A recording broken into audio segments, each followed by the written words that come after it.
अस्सलाम वालेकुम। Welcome to घर का जायका विद सायका।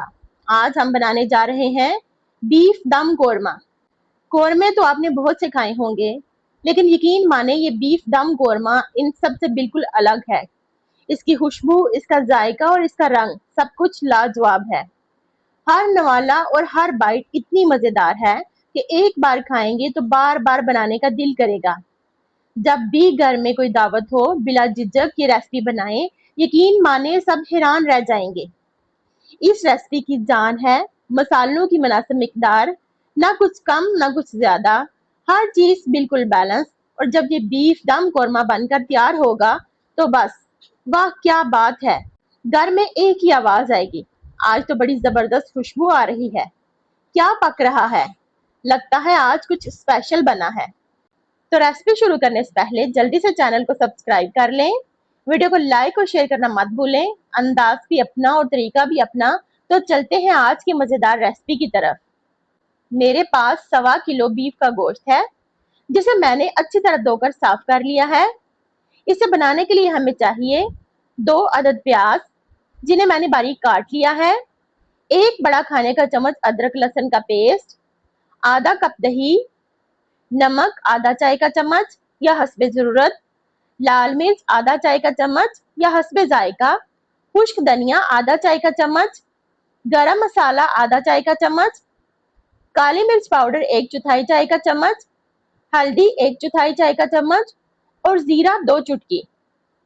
साबुत मसालों में एक बड़ी इलायची, एक टुकड़ा दालचीनी, 8 अदद साबुत काली मिर्चें, 2 अदद बादियान के फूल और 3 लौंग लेंगे। अब एक कढ़ाई में एक बड़ा खाने का चम्मच घी डालकर गरम करेंगे। याद रहे इस कौरमे में घी का इस्तेमाल ही करेंगे, तेल का नहीं, क्योंकि अक्सर रेस्टोरेंट वाला जायका घी से ही आता है। जब घी अच्छी तरह गर्म हो जाए तो इसमें प्याज डाल देंगे और तेज आंच पर मुसलसल चम्मच चलाते हुए फ्राई करेंगे। जब प्याज हल्की सुनहरी हो जाए तो गैस की फ्लेम दरमियानी कर देंगे और आहिस्ता आहिस्ता इसे ब्राउन होने देंगे। आखिर में आंच हल्की कर देंगे ताकि प्याज जले नहीं, बल्कि खूबसूरत गोल्डन ब्राउन हो जाए और ठंडी होने के बाद अच्छी तरह क्रंची भी रहे। अब प्याज अच्छी तरह ब्राउन हो चुकी है, इसे प्लेट में निकाल लेते हैं। थोड़ी सी प्याज गार्निश के लिए रख देंगे और बाकी को ठंडी होने के बाद हाथों से हल्का सा मसल लेंगे। अब इसी कढ़ाई में साबुत मसाले शामिल करेंगे और चंद सेकंड हल्का सा भूनेंगे। जैसे ही खुशबू आने लगे, अदरक लहसुन का पेस्ट शामिल कर देंगे। अदरक लहसुन को 2 से 3 मिनट अच्छी तरह भूनेंगे। इसके बाद बीफ शामिल कर देंगे। अब गोश्त को दरमियानी आंच पर अच्छी तरह भूनेंगे।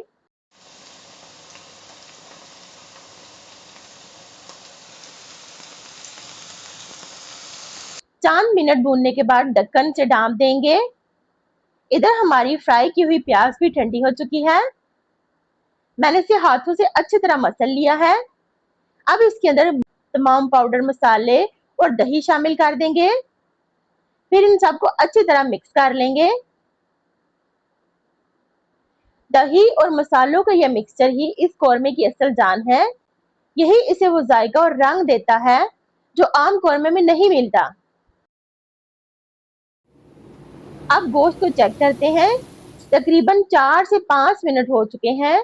अब इसमें हमारा तैयार किया हुआ दही और मसालों का मिक्सचर शामिल कर देंगे और अच्छी तरह मिक्स कर लेंगे ताकि हर बोटी पर मसाला अच्छी तरह लग जाए। अब इस मसाले को हल्की आंच पर 5 से 10 मिनट तक अच्छी तरह भूनेंगे।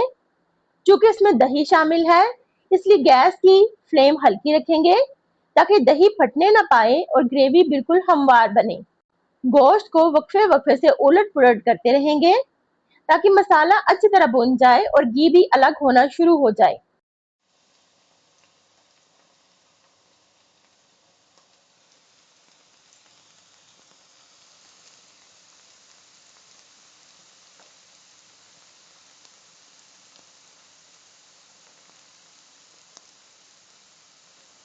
अब इसमें गोश्त के हिसाब से गर्म पानी शामिल करेंगे। पानी इतना ही डालेंगे कि गोश्त आराम से गल जाए और ग्रेवी भी शानदार बने। अब कढ़ाई को अच्छी तरह ढक देंगे और हल्की दम वाली आंच पर तकरीबन 1.5 से 2 घंटे तक पकाएंगे, या जब तक गोश्त मुकम्मल गल ना जाए। दरमियान में 1-2 बार जरूर चेक करेंगे। अगर जरूरत महसूस हो तो थोड़ा सा गर्म पानी मजीद शामिल कर सकते हैं। अब ढक्कन बंद कर देते हैं और गोश्त को आराम से दम पर गलने देते हैं। तकरीबन 1.5 घंटे बाद कौरमे को चेक करेंगे।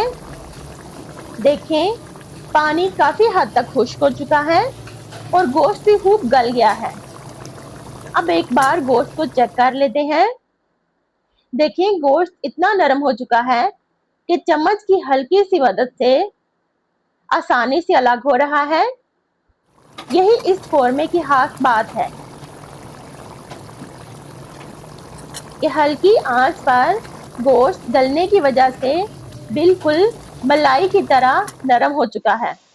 जब घी ऊपर आ जाए तो इसमें 2 चुटकी कसूरी मेथी, 2 चुटकी खुश्क धनिया, 2 चुटकी गरम मसाला, ताज़ा हरा धनिया, बारीक लंबी कटी हुई अदरक और कटी हुई हरी मिर्चें शामिल कर देंगे।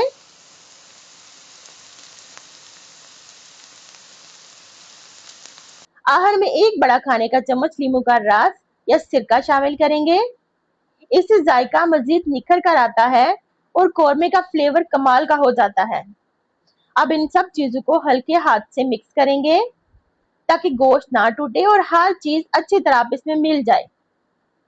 बस हमारा खुशबूदार और मजेदार बीफ दम कौरमा बिल्कुल तैयार है। देखकर ही मुंह में पानी आ रहा है। अब इसे डिश आउट करते हैं। ऊपर से फ्राई प्याज, हरी मिर्चें, हरा धनिया और बारीक कटी हुई अदरक से खूबसूरत गार्निश करेंगे। यकीन माने, ये कौरमा सिर्फ देखने में ही नहीं बल्कि जायके में भी किसी भी रेस्टोरेंट से कम नहीं। अगर आपके घर में दावत हो या कोई खास मौका तो ये रेसिपी जरूर बनाएं। इंशाल्लाह हर कोई आपकी तारीफ करेगा और बार बार इसी कौरमे की फरमाइश करेगा। अगर आज की रेसिपी आपको पसंद आई हो तो वीडियो को लाइक जरूर करें, अपने दोस्तों और शेयर करें, और अगर अभी तक हमारे चैनल को सब्सक्राइब नहीं किया तो जरूर सब्सक्राइब कर लें। अपनी कीमती राय कमेंट में जरूर दें कि आपको ये रेसिपी कैसी लगी। इंशाल्लाह फिर मिलेंगे एक और मजेदार रेसिपी के साथ। तब तक के लिए अल्लाह हाफिज।